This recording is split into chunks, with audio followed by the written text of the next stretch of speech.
Good evening बच्चों, आपका सबका स्वागत है। शाम के 4:30 बजे हैं और मैं एक बार दोबारा से हाजिर हूँ हमारा टॉपिक मॉडल लेकर। आज हम इसकी फॉर्म्स के बारे में बात करेंगे। इससे पिछले 3 वीडियोस में हमने जाना इसकी बेसिक कॉन्सेप्ट्स कि मॉडल क्या होते हैं, मॉडलिटी क्या होती है। ठीक है, वो मॉडलिटी क्या होती है एक बार दोबारा मैं आपसे बात करना चाहूंगा।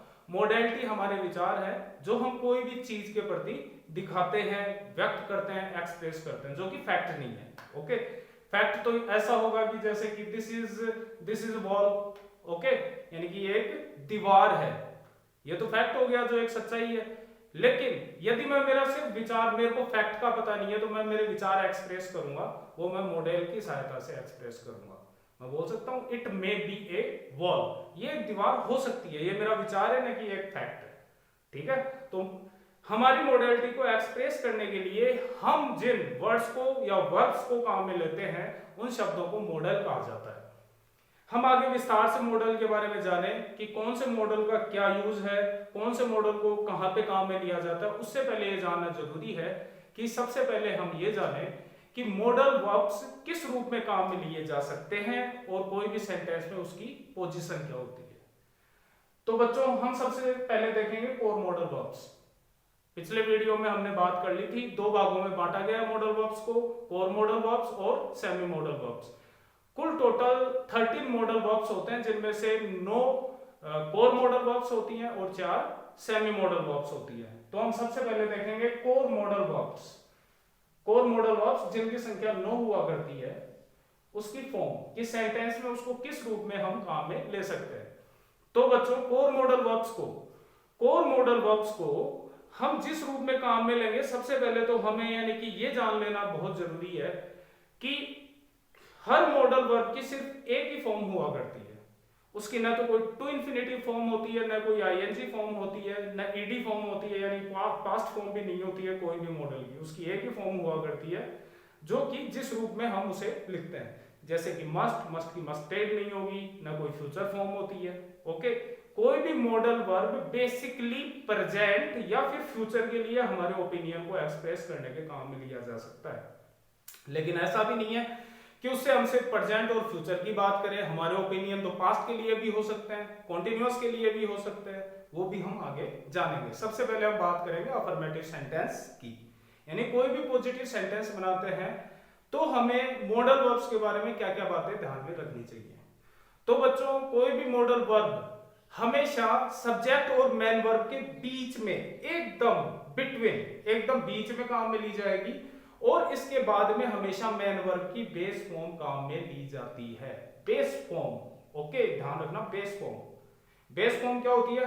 द इन्फिनिटिव्स जानते हो आप? द इन्फिनिटिव्स होते हैं ना, एक टू इन्फिनेटिव होता है, एक होता है बेयर इन्फिनेटिव। ओके, न कि फर्स्ट फॉर्म, यानी कि या तो टू इन्फिनेटिव काम में लिया जाएगा, ought to, dare to, need to, उसके अंदर आप देख पाओगे ये सारी चीजें, वहां पे वो फर्स्ट फॉर्म नहीं होती।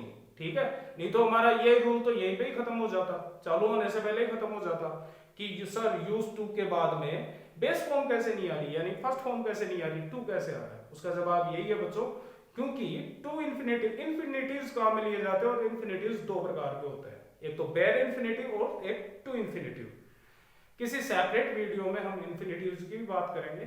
ओके, तो एक तो बेस फॉर्म काम में ली जाती है, ठीक है, या फिर बेस फॉर्म की जगह हम वहां पे मॉडल वर्ब के बाद में क्या देख सकते हैं, या तो हमारी ऑक्सिलरी वर्ब बी या फिर ऑक्सिलरी वर्ब हैव। इसके अलावा हमें और क्या देखने को मिल सकता है कोई भी मॉडल वर्ब के बाद में? सब्स्टिट्यूट वर्ब डू, यानी कि ये 4 चीजें देखने को मिल सकती है। हमेशा मेन वर्ब की बेस फॉर्म देखने को मिलेगी, ठीक है, या फिर ऑक्सिलरी वर्ब यानी कि हेल्पिंग वर्ब बी या फिर हैव या फिर सब्स्टिट्यूट वर्ब डू। ओके, देखते हैं और यानी कि हमें किन किन बातों का उसमें यानी कि ध्यान रखना चाहिए पॉजिटिव सेंटेंस बनाते समय। तो बच्चों, फॉर्म यदि हम देखते हैं, ओनली वन फॉर्म, यानी कि सिर्फ एक फॉर्म होती है मॉडल वर्ब्स की। ऐसा नहीं है कि उसकी कोई टू इन्फिनेटिव फॉर्म है, नो टू इन्फिनेटिव फॉर्म, उसकी कोई भी टू इन्फिनेटिव फॉर्म नहीं होती, कोई आईएनजी फॉर्म नहीं होती, कोई भी पास्ट फॉर्म नहीं होती है। हमेशा अपना दिमाग अभी की अभी अपना दिमाग क्लियर कर लो, सिर्फ और सिर्फ मॉडल वर्ब की एक ही फॉर्म होती है। एकदम क्लियर कॉन्सेप्ट होनी चाहिए, कोई भी कंफ्यूजन नहीं होना चाहिए, कोई किंतु परंतु नहीं, ठीक है, सिर्फ एक फॉर्म। तो अफर्मेटिव फॉर्म हम सबसे पहले समझेंगे। A modal verb is placed between subject and main verb. कोई भी मॉडल वर्ब है वो सब्जेक्ट और मैन वर्ब के एकदम बीच में, यानी कि बिटवीन, बीच में काम में लिया जाएगा। उसकी पोजीशन ऐसे नहीं है कि सब्जेक्ट के पहले आ जाए या फिर वर्ब के बाद में आ जाए, वो आएगा सब्जेक्ट और मैन वर्ब के बीच में। Followed by a man verb in base form. Base form के अंदर वो मैन वर्ब के द्वारा फॉलो किया जाता है, यानी कि जो मॉडल वर्ब होती है वो अपने बाद में मैन वर्ब की बेस फॉर्म लिया करती है। नेक्स्ट वर्ब में बी मैन वर्ब और ऑक्सिलरी वर्ब। नेक्स्ट वर्ब यानी कि मॉडल वर्ब के बाद में आने वाली वर्ब वो हो सकती है, क्या हो सकती है, या तो मैन वर्ब या फिर ऑक्सिलरी वर्ब बी और हैव, ठीक है। या तो बेस फॉर्म में मैन वर्ब वहां पे काम में ली जाएगी या फिर ऑक्सिलरी वर्ब बी और हैव। धीरे धीरे पूरी बात समझ में आ जाएगी यहाँ पे। Modal verb do not change form for person और टेंस। कोई भी मॉडल वर्ब है वो चेंज नहीं करता है अपना पर्सन और टेंस, ठीक है।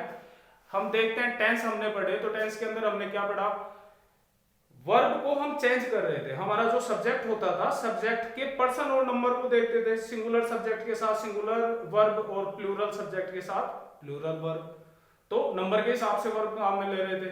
फिर हमारे उस सब्जेक्ट ने किसी काम को कब किया, ठीक है, प्रेजेंट में किया तो प्रेजेंट फॉर्म काम में ले रहे थे, पास्ट में किया तो पास्ट फॉर्म काम में ले रहे थे। वो वर्ब क्या चेंज हो रही थी, जैसे गो की वेंट बन जाती थी। इस तरीके से मस्ट की मस्टेड नहीं बनेगी, यानी कि मॉडल वर्ब हमेशा अपनी एक ही फॉर्म में काम में लिया जाता है। इट में followed by substitute verb do.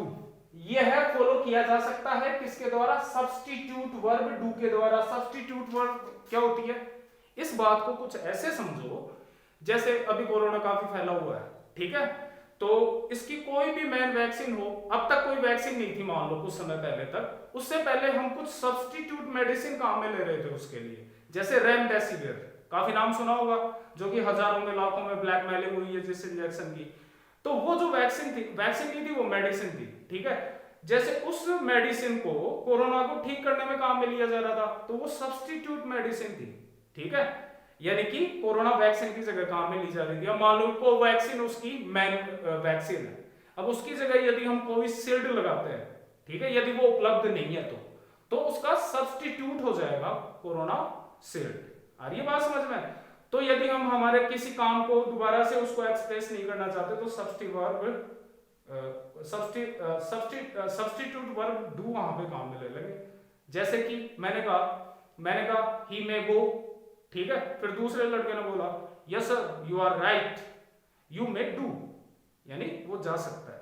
आ रही है बात समझ में। चलो आगे बढ़ो। Modal verb can only be used alone when the main verb is already understood. हाँ, ये एक टॉपिक बीच में बच गया, इसकी बात कर लेते हैं। पहले अब ये पढ़ ही दिया तो इसको समझ लो। यानी modal verb can only be used alone when the main verb is clearly understood. अभी तक हमने देखा फॉलो की जाएगी, यानी मेन वर्ब की बेस फॉर्म काम में ली जाएगी, बी या है ऑक्सिलरी वर्ब आएगी, या फिर सब्स्टिट्यूट वर्ब डू वहां पे काम में ली जाएगी। लेकिन यहां पे कहा जा रहा है कि वो अकेली भी आ सकती है।